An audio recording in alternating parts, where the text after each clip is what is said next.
Hello and welcome to AUCTV. This is Hussein Marai. Midterms week is considered the nightmare to students. And this is because they usually feel stressed and overwhelmed due to the amount of materials they are supposed to study.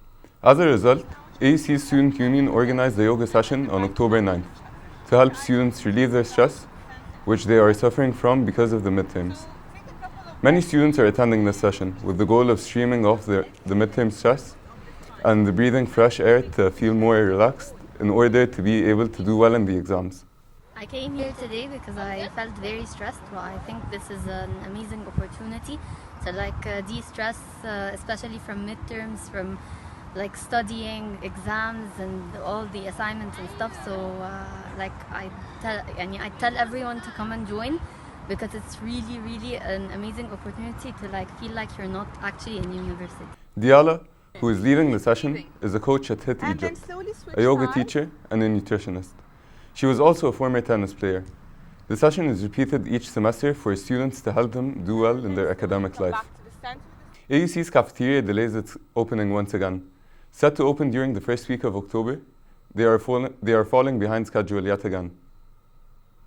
Eager to have the cafeteria open as soon as possible, staff members are doing the best they can at setting up the place. However, the students are starting to lose their patience. Delay of the offering of catering is very inconvenient for me in terms of money and time and food variety, because I depended on catering to provide me with such good meals and a good place to spend time with my friends and study. And that delay has caused me a lot of inconvenience and so frustrating. With all the pressure on all the other food vendors, they aren't able to offer all menu items to the students throughout the day, leaving them in disappointment for yet another week. Last week, the AUC community was greeted by Hand in Hand, a community organization that came to promote a few sports institutions during assembly hour. The organization featured Ignite, Her Studios, and Gym, and Bulletin, all of which are fitness and health-related gyms. Hand in Hand used fun competitions, activities, and giveaways to promote and market the gyms. And the feedback from students was positive. I'm pleased with the initiative that the university took to bring athleticism and sports to the campus by bringing a balanced gym and Ignite, and to promote to have a healthy lifestyle by having a competition to do 100 pull-ups, and if you complete it, you will get a free membership for 1 month. The campaign is a beneficial step for AUC. Promoting sport in such a way will not only get more people involved, but also encourage more people to live a healthy, physically active life. On Monday, September 30, AUC Economics and Finance Club held an event to discuss the Africa Cup of Nations success. Africa Cup of Nations took place during summer 2019, and all Egyptians were amazed that Egypt organized the tournament in a way that can compete with international levels. 5 of one of the most important football figures in Egypt, like Ahmed Metab, Karim Ramzi, Ahmed Hassan, Hassan al-Mistakawi, and Mohammed Fadl, the tournament director, attended the event. Each one of them spoke about the tournament and discussed important factors that made this success, especially the volunteers that participated in the organization. طبعا بسلم عليكم كلكم طبعا وميرسي جدا على التكريم وعلى تواجدي معاكم. يمكن كريم واحمد طبعا هو اللي كان كلمني في الاول خالص على الايفنت. However, AUC students never fail to give such important events the honor they deserve. Events like this needs to have light shed on them.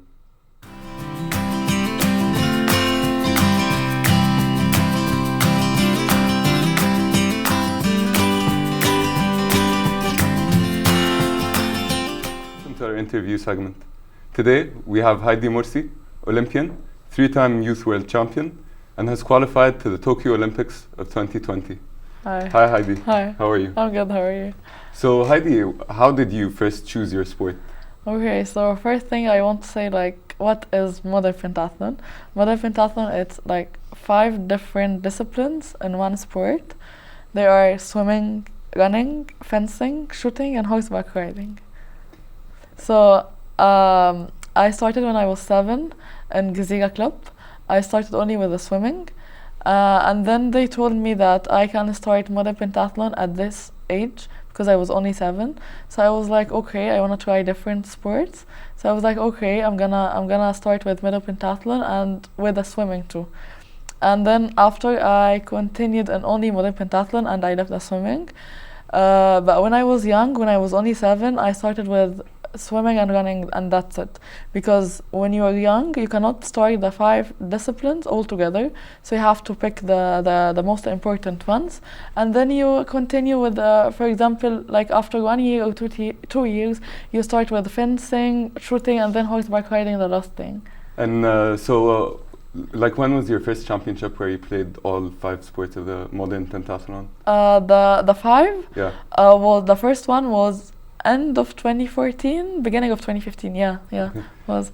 And you've been to the Youth Olympics at Rio. Yeah, the Youth Olympic Games was in China, Nanjing. I was only 14 years old. I was the youngest athlete in my sport, modern pentathlon, in China, and also in the Egyptian delegation. So this was my first Olympics, but as I said, it's the Youth Olympic Games, and the difference between the Youth Olympic Games and the Olympics, the Olympic Games, is that the Youth Olympic Games, in my sport, it's till the age of 18. This is the first thing. The second thing in my sport, that we only compete the first 4 disciplines, which is swimming, running, fencing, and shooting, but without the horseback riding, because we're youth. Okay. So yeah, this is the difference between the Youth Olympic Games and the Olympics. So we And don't. then your first actual Olympics were at Rio. Yeah, was How was your experience was there? in Rio 2016. I was like 2 years after the Youth Olympic Games, so I wasn't even like 16 years old. This was my the first ever Olympic Games with the senior level. I was youth, and I competed with the senior level. So you were the youngest? Yeah, I in the was group? the youngest. Yeah, also in the Egyptian delegation and in my sport, like the event there in Okay. Rio. So for me, it was a great experience for sure. I qualified from the African Championship 2015. This is how I qualified to Rio Olympic Games, from the African Championship the year before, and then the experience was so great for me because I was the youngest, and then for me, I took the title from the UIPM. The UIPM is the World Federation of my sport. I took the title of the youngest Egyptian player to compete in the Olympics with the senior. So for me, Congratulations. thank you. So for me, this is something very And you have something huge coming up, which is the Tokyo 2020 Olympics. Yeah, You looking forward to that? Yeah, sure. I qualified also to Tokyo from the African Championship this year. It was in beginning of February. And then I won the competition, so I qualified directly to the Tokyo Olympic Games. I was also I took another title this year because I was the first Egyptian athlete to qualify to Tokyo, not even in Egypt but also worldwide, because the African Championship was in February, and then the second competition, which is under the qualification for the Tokyo Olympic Games, was in June or something, next June, you know what I mean? Yeah. So we still have time, so I was the only athlete that qualified to Tokyo till now, so No, it's amazing to hear. Good luck. Thank you. And so what are the preparations that you go through? Okay, so for this year, because as I mentioned that we have Olympics this year, so it's not like any other year. We do have a lot of training camps, a lot of competitions. Even if I qualified already, but I have to do more training camps, more competitions to see how what my performance now in the senior level. So I have a lot of plans to do in this year. Yeah. So I'm wishing you all the luck in the world. Thank for you. the Tokyo 2020 Thank Olympic. You. Hope you do an amazing job. We'll be rooting for you. I hope so. Yeah, thank you. And sorry, but that's all the time we have for tonight. Yeah, it's good. Thank you. It was a pleasure having you here. Me too. Thank you.